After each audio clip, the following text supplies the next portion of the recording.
Hello students, आज जो है हम एक क्वेश्चन करेंगे जो कि चैप्टर नंबर 1 एनसीईआरटी बुक से है। सबसे पहले जो है क्वेश्चन हम पढ़ेंगे। Show that any positive odd integer is of the form 6q plus 1 और 6q plus 3 और 6q plus 5 where q is some integer। अब दोबारा जो है सबसे पहले ये क्वेश्चन को हम जानने की कोशिश करेंगे। ये क्वेश्चन है क्या। अब इसमें ये बोला जा रहा है कि कोई भी पॉजिटिव इंटीजर हम ले, ऑड इंटीजर, मतलब कि ये जो फॉर्म दिए गए हैं 6q plus 1 और 6q plus 3 और 6q plus 5, इन फॉर्म में जो q है, q कोई जो है इंटीजर जो है वो उसकी वैल्यू अगर हम डालते हैं तो हमको जो है पॉजिटिव ऑड इंटीजर मिलता है। तो कहने का मतलब ये क्या है कि ये जो है एक फॉर्म दिया गया है, इस फॉर्म में जो भी q की वैल्यू है, q जो है एक इंटीजर है, उसकी वैल्यू अगर हम डालेंगे तो एक जो है पॉजिटिव ऑड इंटीजर बनेगा। तो ये कैसे प्रूव किया जाएगा ये मैं आपको बताना चाहूंगा। सबसे पहले जो है तीन चीज हमें देखनी है कि ये किस फॉर्म में दिया गया है। क्या हमने जो है इस फॉर्म में कोई फॉर्मूला जो है ये कोई जो है स्टेटमेंट हमने पढ़ा है। तो अगर हम देखेंगे तो हाँ, हमने पढ़ा है।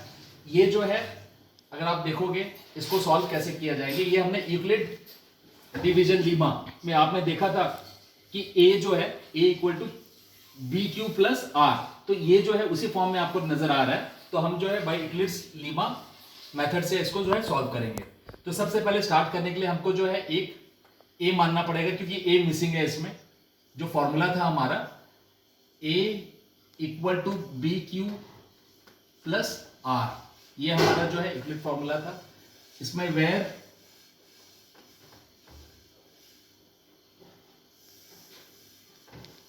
r will be equal to 0 or greater than 0 but less than b।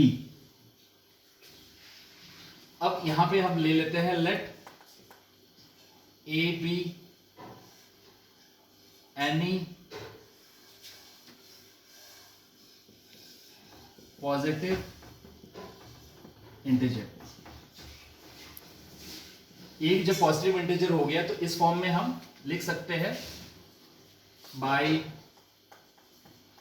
Euclid's division Lima. बहुत ही इजी सम है ये लग रहा है कि बहुत टफ है लेकिन बहुत ही इजी है। आप देखोगे कि स्टेप बाय स्टेप आप फॉलो करोगे तो आंसर आपके पास आराम से आ जाएगा। सिर्फ हमें ये ध्यान देना है कि इस फॉर्म में हम लोगों को जो भी वैल्यू q का डालेंगे उससे हमारे पास पॉजिटिव ऑड इंटीजर आना चाहिए, वो हमें प्रूव करना है। अब बाय यूक्लिड्स डिवीजन लीमा ये जो है ये हमारा फॉर्मूला है वेयर r कैन बी 0 और greater than 0 but should be less than b। अगर जो है r b से छोटा है, अब b की वैल्यू क्या है इसमें, जब a की वैल्यू है b की वैल्यू हमारी ये होगी क्योंकि यहाँ पे b क्यू फॉर्म में है। तो इसको हम ऐसे भी लिख सकते हैं a equal to 6q plus r। यहां पे जो है हम लिख सकते हैं b इक्वल टू 6। अब अगर b की वैल्यू 6 है तो इसको हम ऐसे भी लिख सकते हैं, मतलब r जो है 6 से कम होना चाहिए। अगर r 6 से कम है तो possible if r is less than 6 then possible values of r must be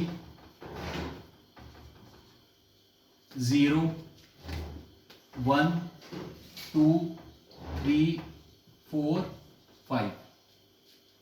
अगर जो है r, अगर हम मान रहे हैं कि r जो है b से कम है, b से छोटा है, तो r की वैल्यूज जो है 5 तक होनी चाहिए, 0 1 2 3 4 5 तक होनी चाहिए बस। अब जो है हम r की वैल्यू जो है हम ले लेंगे। हमारे पास जो है a की वैल्यू नहीं है, b की वैल्यू हमने ले लिया है, q हमें प्रूव करना है, प्लस r जो है r की वैल्यू हम इस जो है इनमें डालेंगे। अब फर्स्ट केस जहां पे r की वैल्यू अगर 0 लेते हैं तो ये बन जाएगा हमारा a इक्वल टू b की वैल्यू 6 है, 6q प्लस 0। इसको हम ऐसे भी लिख सकते हैं a इक्वल टू 6q। तो ये हमारा जो है फर्स्ट फॉर्म हो गया। सेकंड केस, अगर r की वैल्यू 1 लेते हैं तो फिर लीमा यूक्लिड्स डिवीजन लीमा के हिसाब से a इक्वल टू, अब r की वैल्यू हमने 1 ली है तो ये हो जाएगा 6q प्लस 1। ये हमारा जो है सेकंड केस हो गया। अब थर्ड केस में r इक्वल टू 2 अगर हमने लिया तो a इक्वल टू हमारा हो जाएगा 6q प्लस 2। थर्ड हो गया। Fourth case r equal to 3 तो हमारा ये हो जाएगा a equal to 6q plus 3। ये हमारा फोर्थ हो गया। Fifth case r equal to 4 ले लिया हमने तो ये हो जाएगा a equal to 6q plus 4। ये फिफ्थ केस हो गया हमारा। अब सिक्स्थ हो गया हमारा case when r equal to 5, then in that case again putting the value of r in equation 6th, it will be 6q plus 5. So this is our sixth equation. Now what we have to do, now we can see that we have to see the pattern, the form. So we have 6q plus 1, 6q plus 3 and 6q plus 5. So we have to pick these forms from these equation. So these forms will be 6q plus 1, so we have to pick this one.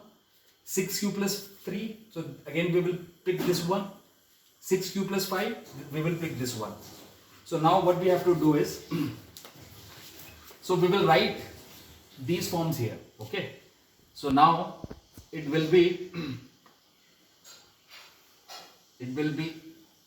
6q plus 1, 6q plus 3, same, we are copying the same form here below, 6q plus 5. Okay, now in our question, if you will go through it, they have mentioned that q is some integer. So q might be any integer. So if we will put the value of q here, so assume in this form basically. So let's assume. So assume q equal to 1. So we will assume the value of q 1, and then in second case we will assume value of q is 2. Okay, so these two cases we will check now. So in case when we will put the value of q, so it will be 6 into 1 plus 1, that is 7. 6q plus 3, so that is 9. 6q plus 5 would be 6 into 1, 6 plus 5, so that is 11. So now this is q equal to 1, q equal to 2 would be so it will be 6 into 2 plus 1, it will be 6 into 2 plus 3, it will be 6 multiplied by 3 plus 5. So now we will check how much it will be. So 12 plus 1, 13, again 15, then it will be 17. So if you will see now these digits 7, 9, 11, 13, 15, 17. So all these